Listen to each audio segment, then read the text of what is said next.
परभणीत मुख्यमंत्री देवेंद्र फडणवीसांच्या हस्ते संयुक्त कृषी संशोधन आणि विकास समितीच्या बैठकीचं उद्घाटन झालं। यावेळी विकसित कृषी संकल्प अभियानाची सुरुवात झाली। तर दरवर्षी 10 शेतकऱ्यांना कृषी संशोधक पदवी देण्याची योजना राबवण्याचे निर्देश मुख्यमंत्री देवेंद्र फडणवीसांनी दिले आहेत।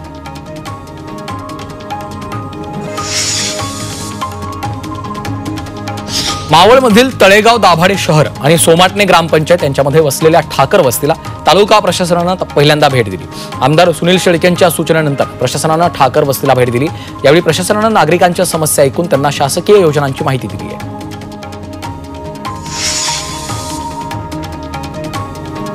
नाशिकच्या चांदवडमध्ये अहिल्यादेवी होळकरांचा जन्मोत्सव साजरा करण्यात आला। यावेळी मंत्री दादा भुसे आणि मंत्री गिरीश महाजन एकाच स्टेजवर एकत्र आले, तर त्या दोघांनी हसत एकमेकांच्या हातावर टाळी दिली। याची सर्वत्र चर्चा सुरू आहे।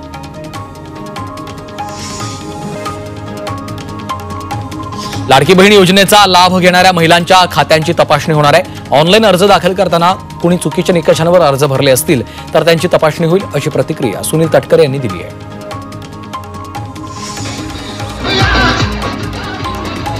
बीडमध्ये रिपब्लिकन पक्ष ऑफ इंडियाच्या वतीनं भव्य तिरंगा रॅलीचं आयोजन केलं होतं। या भव्य रॅलीत 5 ते 6,000 कार्यकर्त्यांनी सहभाग घेतला होता।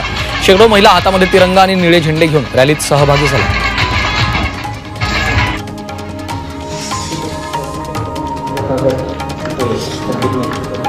सिंधुदुर्गात भाजपा युवा मोर्चाच्या वतीनं युवा प्रेरणा संवाद मेळाव्याचं आयोजन केलं होतं। पुण्यश्लोक अहिल्याबाई होळकर यांच्या त्रिशताब्दीनिमित्त सामाजिक क्षेत्रात उल्लेखनीय कामगिरी करणाऱ्या महिलांचा सत्कार करण्यात आला।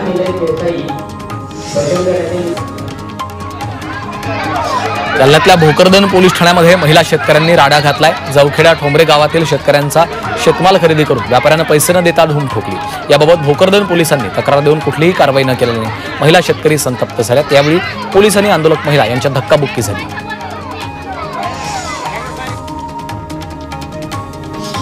अमरावतीमध्ये फासे पारधी समाजाच्या नागरिकांनी आमदार रवी राणा यांच्या घरावर मोर्चा काढत जोरदार घोषणाबाजी केली आहे। आमदार रवी राणा हे आश्वासक समितीचे अध्यक्ष असल्यानं सरकारनं जे फासे पारधी समाजाला आश्वासन दिलं ते पूर्ण करण्याची मागणी फासे पारधी समाजाने केली।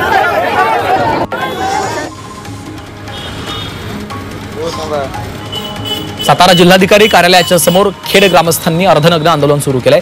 समाज कल्याणचा 45 लाख रुपयांचा निधी मागासवर्गीय वस्तीमध्ये रस्त्यासाठी वापरण्यात येणार होता, मात्र तो निधी वनवासवाडी गावात ज्योतिबा मंदिराकडे रस्त्यासाठी वापरण्यात आल्यामुळे ग्रामस्थ आक्रमक झाले।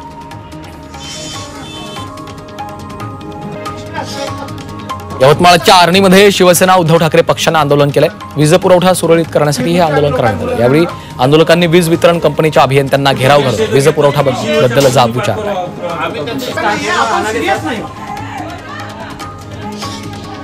माथेरानमध्ये पर्यटकांनी तुफान गर्दी केलेली आहे। एंट्री तिकीट काढायला गर्दी झाली, त्यामुळे तिकीट काढताना पर्यटकांमध्ये वाद झाला। काही पर्यटकांनी तिकीट काढण्यावरून धक्काबुक्की होत असल्याचं समोर आलेलं आहे।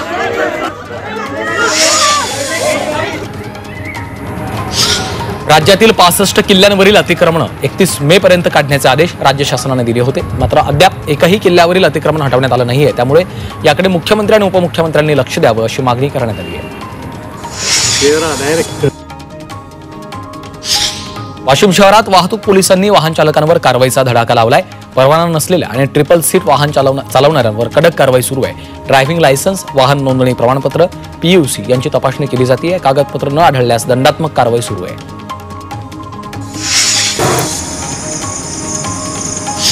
गोंदियातल्या मुरपारमध्ये इलेक्ट्रिक पोलवरील अॅल्युमिनियमच्या तारा चोरणाऱ्या टोळीला पोलिसांनी बेड्या ठोकल्यात। आरोपींकडनं 4 लाखांचा मुद्देमाल जप्त केला। चोरट्यांनी गोंडीटोला ते हर्षवर्धन चौक मुरपार दरम्यान 6 इलेक्ट्रिक खांबावर लावलेले इलेक्ट्रिक कंडक्टर तारा 20 एप्रिलला पळवल्या होत्या।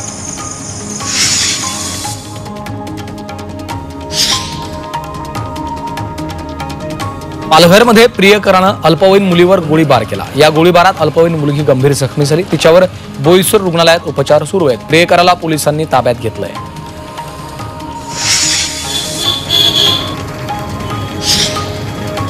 सांगली जिल्हा मध्यवर्ती बँकेत 50 लाखांचा अपहार झालाय। शासनाकडून शेतकऱ्यांना देण्यासाठी आलेल्या अनुदानाच्या रकमेत हा अपहार केला। या घटनेनंतर जिल्हा मध्यवर्ती बँकेच्या प्रशासनाकडून बाज शाखेतील अधिकारी आणि कर्मचाऱ्यांची चौकशी सुरू आहे। तर चौकशीच्या अहवालानंतर दोषींवर कायदेशीर कारवाई करण्यात येणार आहे।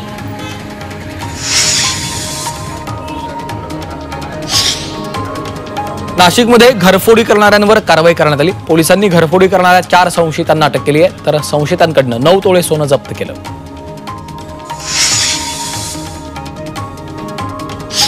पुण्यापाठोपाठ पनवेलमध्ये हुंडाबळीची घटना घडली आहे। पनवेलच्या पेठालीतील विवाहितेनं एप्रिलमध्ये आत्महत्या केली।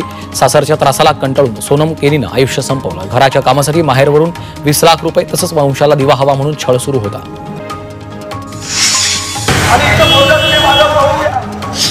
सासरच्या जाचाला कंटाळून विवाहितेनं आत्महत्या केली। अमरावतीच्या वरुड तालुक्यातली ही घटना आहे। लग्नात हुंडा कमी दिल्यामुळे सासरी विवाहितेचा छळ सुरू होता। या प्रकरणी पती सासऱ्याविरोधात गुन्हा दाखल केला आहे। नाशिकमध्ये प्रेमविवाह केलेल्या 21 वर्षीय विवाहितेनं आत्महत्या केली आहे। घरातील काम नीट करत नाही, जास्त बोलत नाही, यासारखं मोबाईल बघते म्हणून सासूकडून तिचा छळ सुरू होता। यात पती लक्ष देत नसल्यानं एकाएकी पडलेल्या विवाहितेनं लग्नानंतर अवघ्या महिनाभरात कीटकनाशक घेऊन आत्महत्या केली। अकोला जिल्ह्यातील बोरगाव वैराळी इथं हातरून रस्त्याची दुरवस्था झाली, त्यामुळे रस्त्यावरील बस सेवा बंद करण्यात आली आहे। याचा फटका महाविद्यालयीन विद्यार्थ्यांना बसतोय, तर रुग्णांना मोठ्या प्रमाणात त्रास सहन करावा लागतो।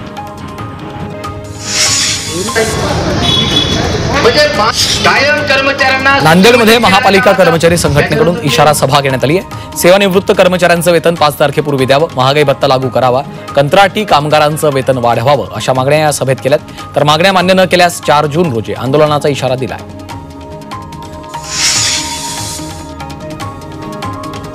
नाशिक जिल्ह्यात एकीकडे मुसळधार पाऊस सुरू असताना मात्र दुसरीकडे 656 गावं आणि वाड्यांना भीषण टंचाईच्या झळा बसत असल्याचं अत्यंत विरोधाभासी चित्र निर्माण झालंय। गाववाड्यांची तहान 170 टँकरद्वारे भागवली जाते। नांदगाव येवल्यात सर्वाधिक दुष्काळी परिस्थिती आहे।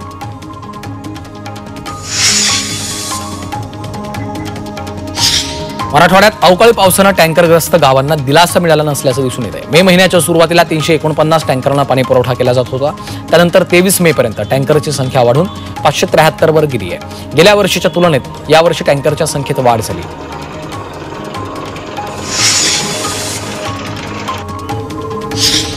संभाजीनगरात पाणीपुरवठा योजनेचं काम ऑक्टोबर अखेरपर्यंत पूर्ण करण्याचे आदेश मुख्यमंत्री देवेंद्र फडणवीस यांनी दिलेत। त्यानंतर काम लवकर पूर्ण करण्याच्या सूचना कंत्राटदार कंपनीला देण्यात आल्या आहेत। सोलापुरात मुसळधार पावसानं नाला ओव्हरफ्लो झाला। पाण्याचा प्रवाह वाढल्यानं अनेक रस्ते पाण्याखाली गेलेत। उळे आणि कासेगाव या 2 गावांना जोडणारा मार्ग पाण्याखाली गेल्याने गावांचा संपर्क तुटला आहे।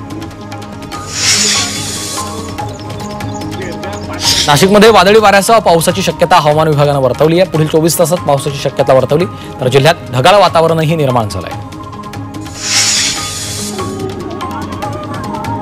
कोकणातील पर्यटन व्यवसायाला मान्सून लवकर दाखल झाल्याने फटका बसलाय। पावसामुळे कोकणात फिरायला येणाऱ्या पर्यटकांचं नियोजन कोलमडलं, त्यामुळे कोकणातील हॉटेल लॉजिंग व्यावसायिकांना मोठा फटका बसलाय।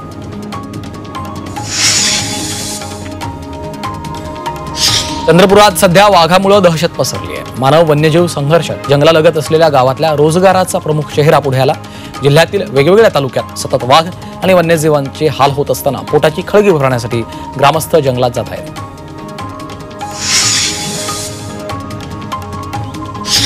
वाशिममध्ये पावसाचा भाजीपाला पिकाला मोठा फटका बसलाय। चवळी या पिकावर रोगाचा प्रादुर्भाव झाला, त्यामुळे चवळीची पानं पिवळी पडली आहेत, त्यामुळे उत्पादनामध्ये घट झाली आहे।